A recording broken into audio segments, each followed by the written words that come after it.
no kano jagotum. Utina no ko chagotum. Mamonu mi no ko da. Mr. Luo Culture, a retired civil servant. I've been worked for the government for 35 years in the discipline of security. The topic you have mentioned to me today is one of the topics which I like so much, knowing my generation, my community, how they came about, how they exist, why they behave the way they behave. And it's good to share with you what I know about it, that I was brought up in Luo Nyanza, Kisumu County to be precise.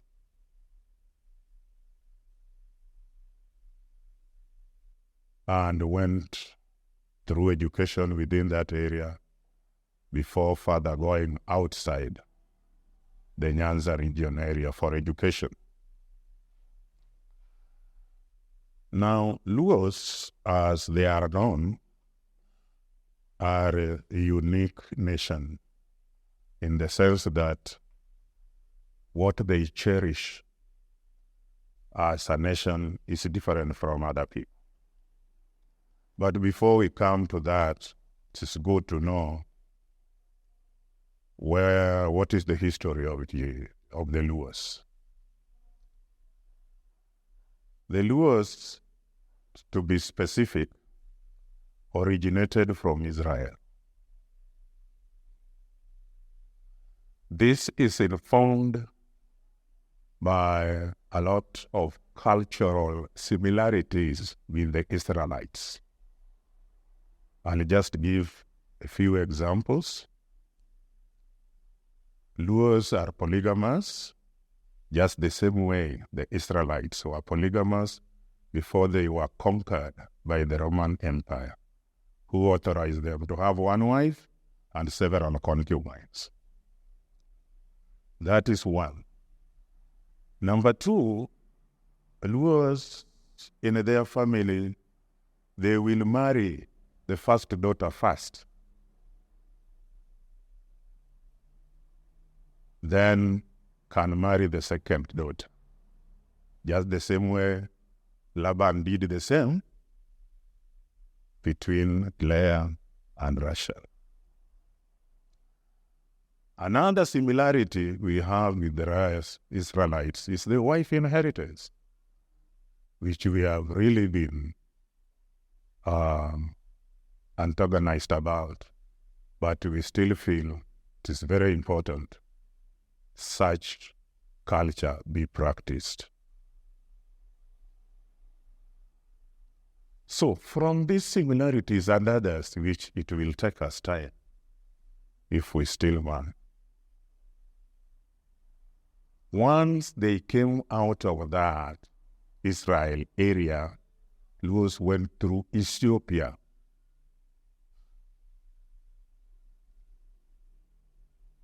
And at Ethiopia, as you know, they are mostly fishermen.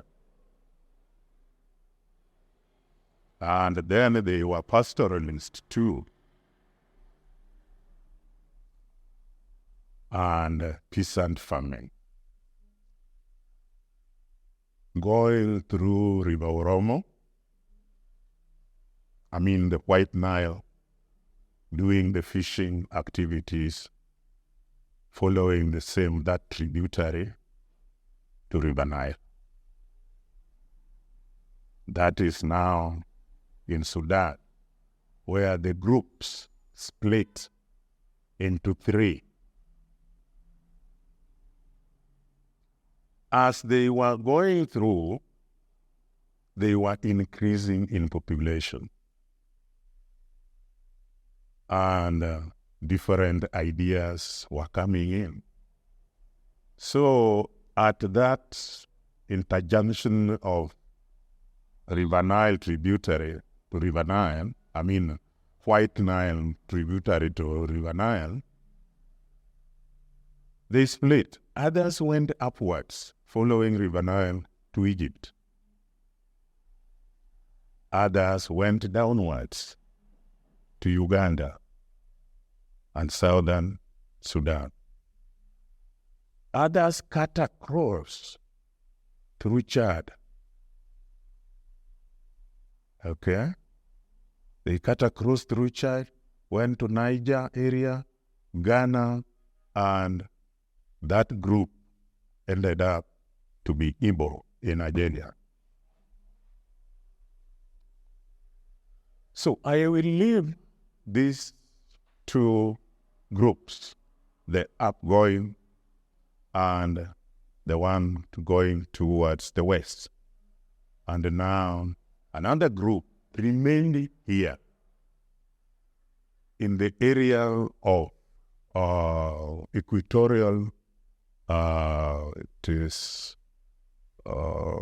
delta, equatorial delta, where the Nuer is a sub-tribe of Luo. Dinka is a sub-tribe of Luo. The Dinka of northern Uganda is a sub-tribe of Luo. Then the other group came now to Uganda, in the northern Uganda. In the northern Uganda, the group like the Aluru, Achoni, Padola, came out. All of these speak Lem language, save for some interaction with the other tribes. Then there is this group who were led by Ramogi. This is the group who traversed from Uganda, following River Nile and following Lake Victoria. It should be very clear on this, because they were mostly fish eaters. And fish eating, you cannot get it on the plates. You get it along the river, fresh river, and along Lake Victoria. So this is the group who came to Gotramogi in Siaya. From Gotramogi came out 9 clans. 9 clans of Luos. Those are the ones who spread along the Luo shore in Kenya, in Tanzania, and up to Burundi. They are there.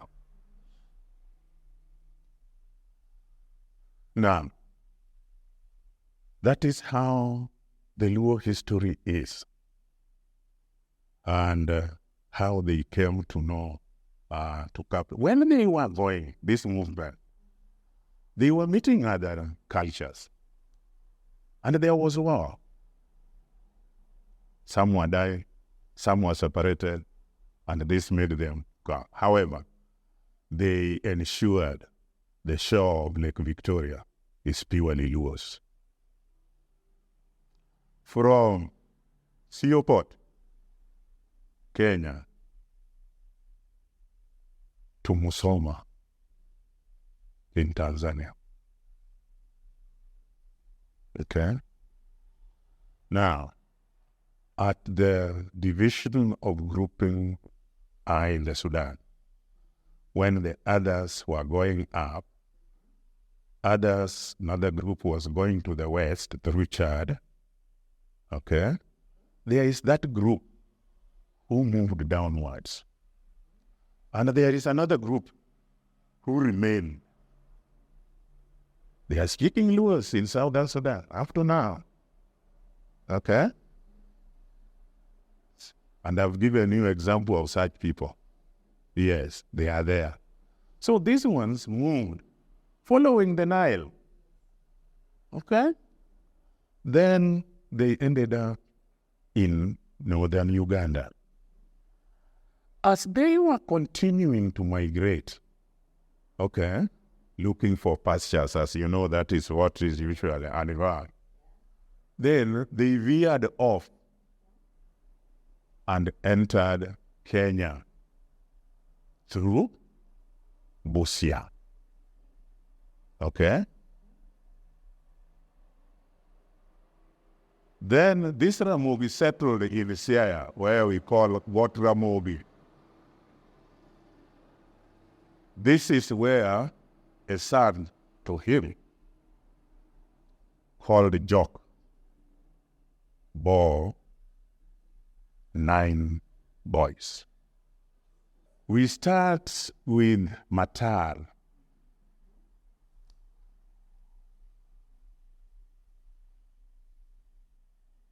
This Matar, even though he somehow came to the area of the Jock area, but he was an uncle therein. And that is where Sakwa, that is now the generation which gave Sakwa what it is. Sakwa is where Honorable Gingo Dinga is coming from. Sakwa in Siaya.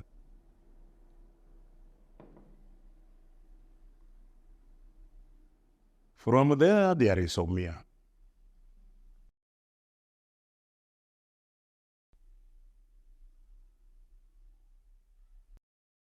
Omia is the area of Rarieda Assemble. Rarieda Assemble.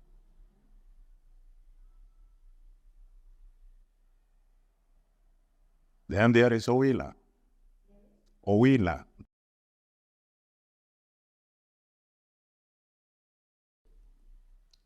Wela is the one who is now called Wioma. Wioma. They are adjacent to Assemble. From Sakwa, you go to Assemble, you go to Wioma. Okay? Then you are coming to my area now. That is Nyekal. Nyekal was the son of Jock. He was the son of Jock. Yes. Yeah. Nyekal.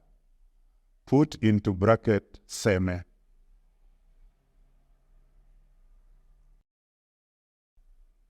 Then there is Osumo.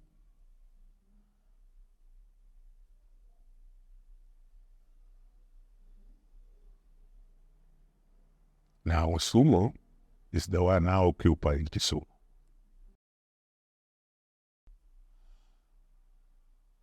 There is Dulu.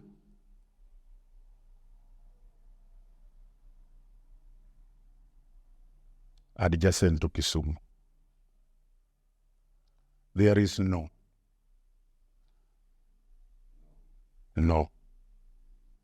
N-O, No. Now into bracket Kano. Kano occupies Nyando area.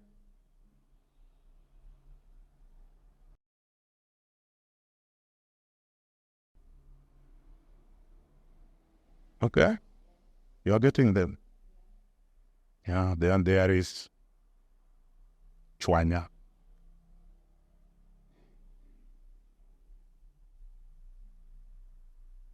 Which is now taking part of Karachwanya.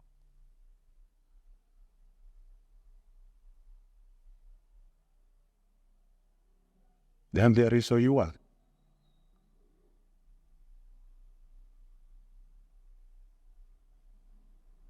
Yakat.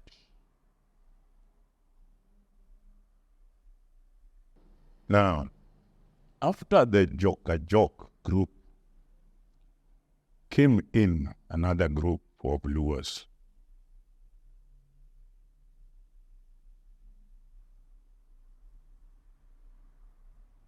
And for benefit of time, just group them. The Lego group, the game group, and the Ugenya group came in.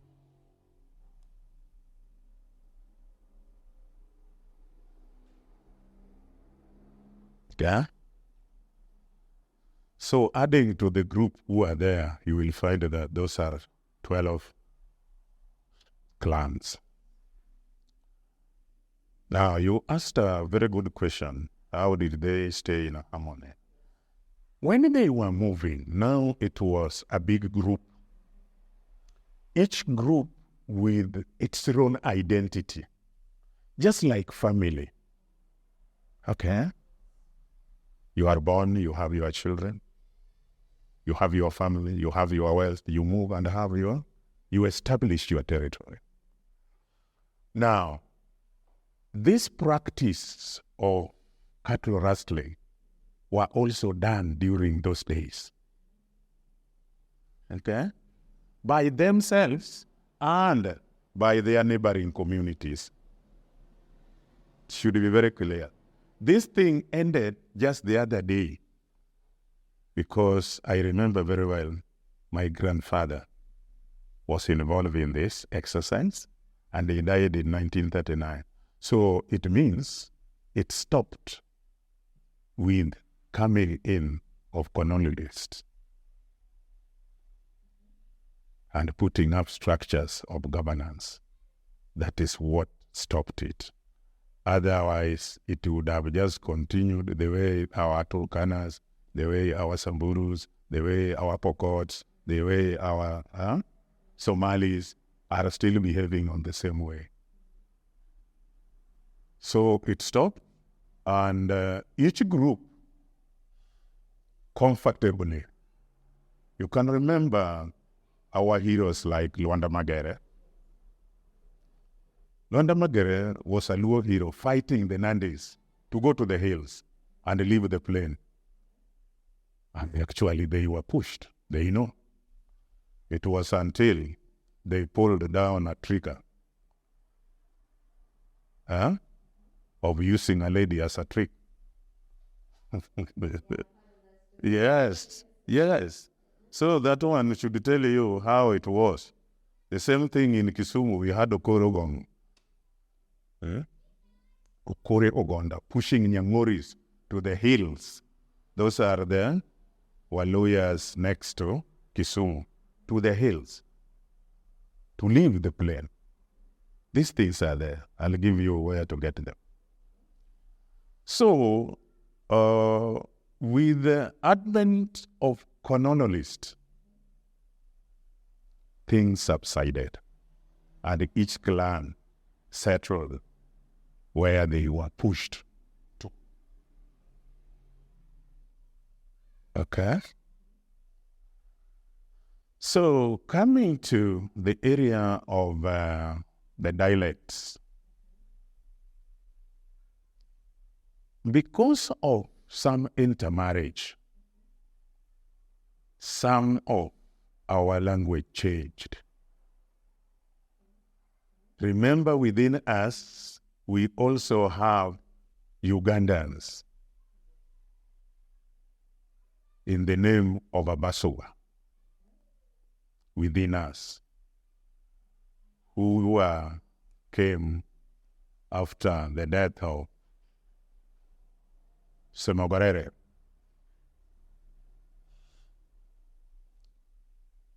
Kabaka of Uganda. So there was a fight. And they came this side and found the Mufanango area empty with a few Luos and what? Say they occupy the place. Now, in such areas, you will find the Luo language is corrupted.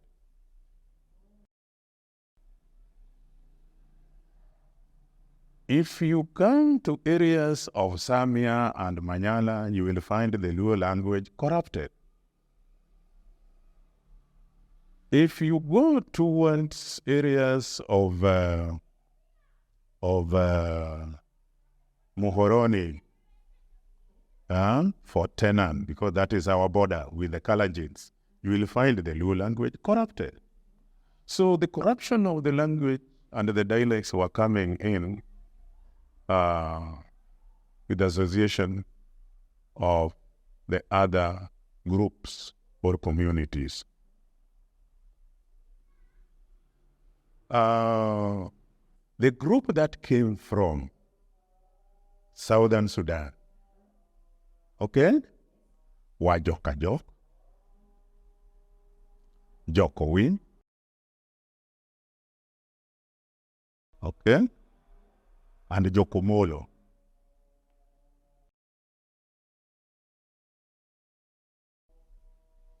Now, Jokowin stayed here for some time and then went back to Uganda. Yeah, they came. As they were coming this side, they stayed here for some time and then they went back to Uganda. That is the group where there is Acholi, there is Alur, there is Lango, there is Padola.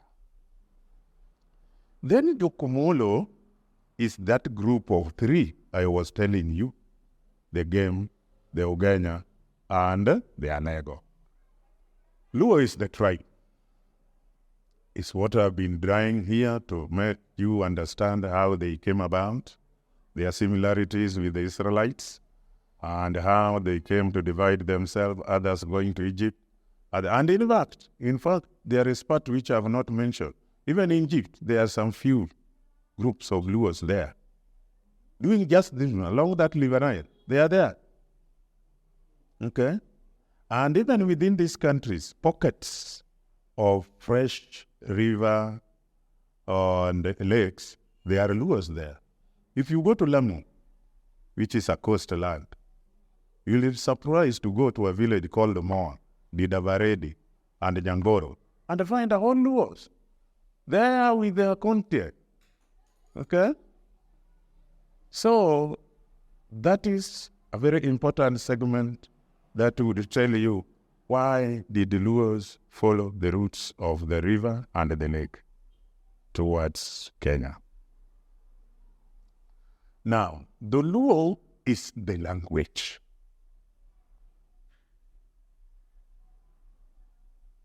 The Luo.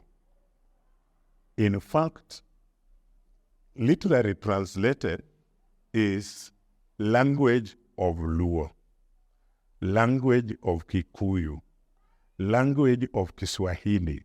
So, though means the language. Okay? And then you add Luo. It is not complete without adding that Luo. So that is the difference. And I've told you how when it is spoken, it's different from when it is written. The Luo language grammar is very unique that it even confuses these young broadcasters who did not undergo that 1 to 3 mother tongue language training in schools.